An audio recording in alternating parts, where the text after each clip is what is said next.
دنیا میں اس وقت 1 ارب 50 کروڑ سے زیادہ مسلمان پائے جاتے ہیں۔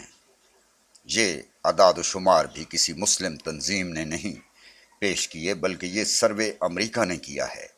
بہرحال اس سروے سے صاف پتہ چلتا ہے کہ دنیا کی دوسری سب سے بڑی آبادی مسلمانوں کی ہے، اور یہ بھی عین ممکن ہے کہ مسلمانوں کی آبادی دنیا کی سب سے بڑی آبادی بن جائے۔ سونو پوائنٹ ڈیجیٹل کی تمام ویڈیوز دیکھنے کے لیے ابھی ہمارا چینل سبسکرائب کیجیے اور بیل آئیکن پریس کیجیے تاکہ سونو پوائنٹ ڈیجیٹل کی طرف سے آنے والی ہر ویڈیو کی اپڈیٹ آپ تک بر وقت پہنچ سکے۔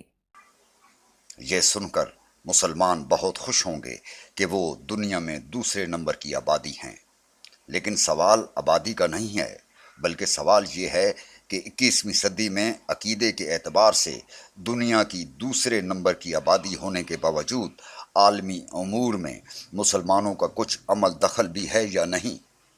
کیا اس تیز رفتار سائنس اور ٹیکنالوجی پر انحصار کرنے والی دنیا کے 50 سے زائد اسلامی ممالک میں سے کوئی ایک بھی ملک ایسا ہے جس نے اس قدر ترقی کر لی ہو کہ اس پر دنیا کے مسلمان ناز کر سکیں؟ کیا کوئی بتا سکتا ہے کہ کسی مسلم سائنسدان کو نوبل انعام ملا؟ کیا کسی اسلامی ملک نے کوئی ایسی چیز بنائی جس کی مانگ دنیا بھر میں ہو؟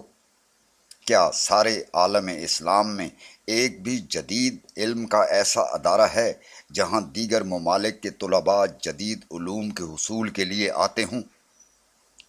1 ارب سے زیادہ مسلمان جن کی حکمرانی 50 سے زائد ممالک میں ہے، مگر ایک بھی مسلم ملک ایسا نہیں جس کو 21ویں صدی کے اعتبار سے ترقی یافتہ ملک کہا جا سکے۔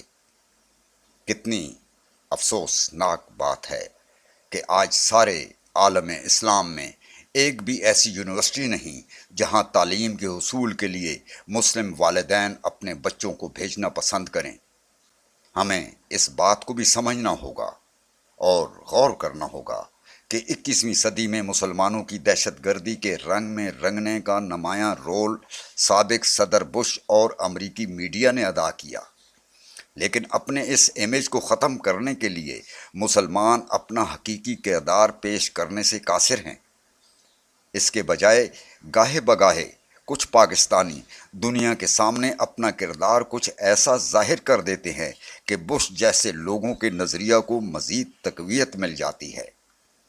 ہندوستان کی آزادی کے ساتھ ہی ساتھ پاکستان کا قیام بھی عمل میں آیا، لیکن اس اسلامی ملک کو دنیا کس نظریے سے دیکھتی ہے؟ 1 ارب سے زیادہ مسلمانوں کو کیا ہو گیا ہے جن کا شمار دنیا کی پسماندہ قوموں میں کیا جا رہا ہے؟ ہم اپنے بچپن سے بیت المقدس کا قصہ سنتے اور سناتے آ رہے ہیں، لیکن دنیا کے 50 سے زیادہ اسلامی ممالک آج تک اپنے قبلہ اول کو مٹھی بھر یہودیوں کے چنگل سے آزاد نہیں کرا سکے۔ صدر بش نے جب صدام حسین کو دنیا کے سامنے تخت دار پر چڑھایا تو سارے عالم اسلام میں غصے کی لہر دوڑ گئی، لیکن 1 ارب 50 کروڑ مسلمانوں کی اتنی بڑی آبادی صدر بش کا کچھ بھی نہ بگاڑ سکی۔ اسرائیل نے 50,000 غزہ کے مسلمانوں کو موت کے گھاٹ اتار دیا، لیکن مسلمانوں کی دنیا میں دوسری بڑی آبادی اور 50 سے زیادہ مسلمان ممالک کے سربراہان مذمت تک کرنے کی جرات نہیں کر سکے۔ ہندوستان میں 30 کروڑ سے زیادہ مسلمان رہتے ہیں، لیکن وہ اتنے مجبور ہیں کہ وہ مودی کی سرکشی کے خلاف ایک قدم اٹھانے سے بھی قاصر ہیں۔ اس کو چھوڑ دیں، 50 سے زیادہ مسلمان ممالک کشمیری مسلمانوں، افغان مسلمانوں، فلسطینیوں اور شامیوں کو تحفظ کرنے سے بھی قاصر ہیں۔